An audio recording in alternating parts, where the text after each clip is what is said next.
Hey, it's Andrew. Just going to shoot another one of these in the car videos that get all of about 20 views, but I enjoy doing them. And quite a few things that are on top of mind right now, so I thought I'd just hit on a couple of those. I'm into a lot more than just music and cameras and that sort of thing. I'm into pretty much all kinds of technology, and I've had my share of I don't even know what you'd call it, but basically I get kind of super involved in something and then I move on to something else. So I guess you would call that a hobby, tangent. I don't know, whatever you want to call it. And there was a time where I was into radios and ham radio, and I actually didn't do ham because I never got a license, but I was into mainly like police scanners and things like that. This would have been many years back. And I know now you can get apps for your phone and listen into all of the different police stations and stuff that are not, or emergency services and that sort of thing that are not encrypted, which these days a lot more are becoming encrypted, so it's becoming more difficult to tune into those. But back in the day, they used to have people that would monitor them with their radios, and then run a little app on their or their computer and send that information up to a place called Radio Reference, and that's still around, still very viable. And Radio Reference would in turn broadcast those channels. So like if where I'm at, I could broadcast, and somebody in a completely different part of the world could tune in and listen to my radio. And I used to do that. I actually put an antenna in my attic and did all that kind of stuff, and it was fun for a while until the channels started becoming encrypted, and I really wasn't able to provide digital and encrypted, both of those things. I did have a digital radio, so I was able to get the original digital signals that were not encrypted. That was kind of cool for a little while, but that didn't last too long, and then everybody goes encrypted. The major cities around here you can still get into, because I think it costs them too much to go to the newer radio systems. So like I think you can still get into Dallas and Fort Worth. But in between, most of the municipalities in between Dallas and Fort Worth, a lot of them are encrypted now. And on top of that,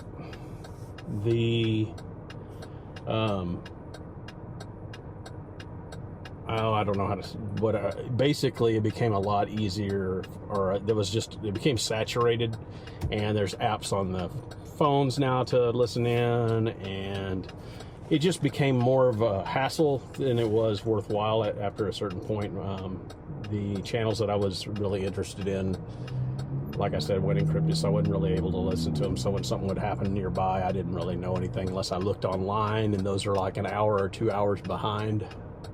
So in my opinion, they're kind of useless. So anyway, I stopped doing that. Fast forward to today, I have not really a prepper mindset, but more of a look what's going on in the country and in the world these days. Hurricanes hitting areas you would never believe that a hurricane would cause problems. I have a good friend that lives in eastern Tennessee, and he's affected. We just visited North Carolina back not that long ago for my son's soccer when he was being recruited in college. We had been to Appalachian State and some others in North Carolina. Went to Chimney Rock, went to Asheville, all of those places that are now, in some cases, wiped completely out. Also, my boss is in Tampa, and he is in a spot where if that hurricane hits him anywhere close to Tampa, which it looks like it's going to, he's very likely to get flooded out. So there's just a lot going on, and I've been thinking to myself, well, it really couldn't hurt to have, battery backup, generator, just some things that if there was ever a prolonged period of time without power, even like the radios again, like the GMRS, I believe is what it is nowadays. Some of those that you don't really have to go take testing and to get through to be able to transmit on, like ham radios and that sort of thing. But just all those type of things that I've been thinking about, like, might be good to have on hand, not spending thousands and thousands of dollars, but just, enough to get you by for a week or so. In their cases, it could be a month, and so, and where I'm at in Dallas-Fort Worth area, you wouldn't think that we would ever get affected by a hurricane, but we're a heck of a lot closer to the Gulf than North Carolina and Tennessee, and so you just never know. And kind of what I've been thinking recently is just to maybe pick up a few things. And right now I'm kind of doing some research on some small handheld radios and that sort of thing. There's some very inexpensive ones available. And so I've been out of it for a little while, so I'm not even familiar with everything, but I'm going to be doing some research there. Maybe I'll throw a video up or something about those as well. I know there's a million people that are into that kind of thing, so, and there's millions of YouTube channels devoted to them, but I might just talk about them in conjunction with some other things.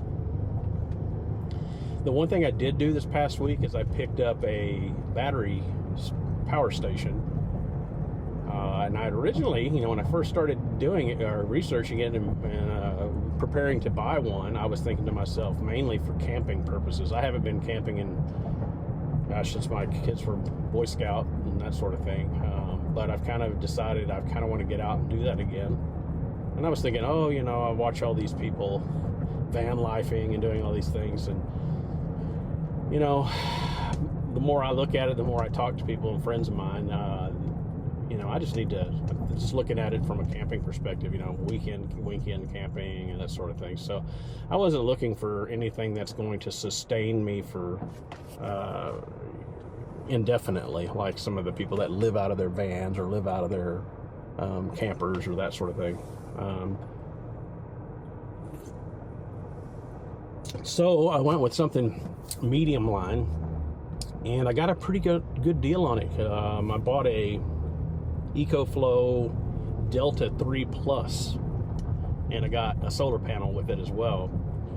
And apparently I got a heck of a deal, because when I purchased it on the 29th, September 29th, and the very next day it went up $100.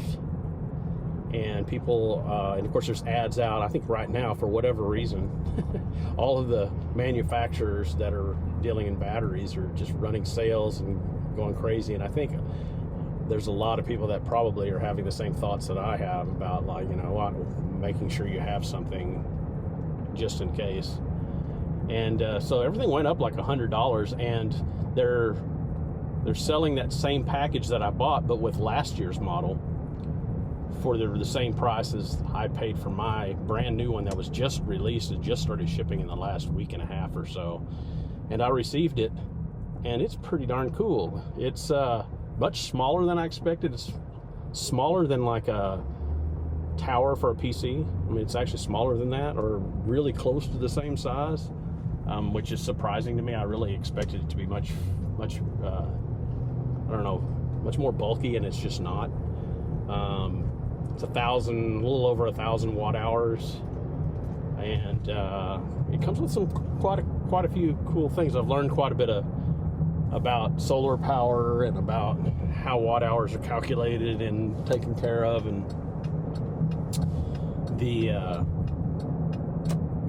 and there's some of the different features that are better for certain types of situations and whatnot. The one I've got's got I can't even remember. It's got several different AC outlets. It's got 240 watt USB-C ports for charging, and two high powered, or whatever, the quick charge regular USB-A type jacks. It's got a DC jack on the back for like a refrigerator or anything that runs off 12 volt DC. Then on the back with some of the upgrades, well, the 140 watt USB-C is an upgrade from last year. Also, on the back there's 2 solar panel inputs, which are improved. They can hold up to or have an input wattage of up to 100 or 500 watts each. So you could literally, in theory, if you had 2 500 watt solar panels connected and you were getting full input from those in perfect lighting, all those things, you could charge that entire unit up in just a little over an hour. When you connect it to AC, it charges at 1500 watts, which is a big improvement over last year's model as well. I literally charged this thing up. It was 30% charged when I opened the box, and I charged it to 100% in like 25 minutes, 30 minutes maybe. I didn't really time it. I probably should have, but it was amazing. And there's ways you can turn it, mount these things into your garage or into your power panel. So, they make better ones that are specifically for home, where you have a 240 watt or volt adapter or a plug, and you can plug that into your power panel with a little kit. I didn't go for that because those are twice as expensive. And when I first moved into our house, we used to have power outages constantly, and it would have been awesome to have it back then. These days, we rarely have power outages, and they come back up really quick. So I really didn't need a full home system. But like I said, this one's portable. That was kind of what I was going for. If a neighbor or a friend or family member need a battery unit, then I would be able to, I could lend it to them in those cases. And looks like there might be an accident ahead of me here. But anyway, yeah, I don't know how many people are interested in that sort of thing, but I researched the Jackeries and the Blue Yetis and some of the other different brands, and all of them have their pluses and minuses. I went with this one after doing a lot of research and seeing some of the marketing is on some of those, especially if you're watching like influencers on YouTube. The influencers really push, Jackery is a big one that's being pushed, and they're not bad units at all. Don't get me wrong, but you can get a lot more for your money in some of the brands that are not necessarily pushed as hard. So I'd encourage anybody that's looking into it to actually research those. And there's plenty of places that do tech tests and that sort of thing.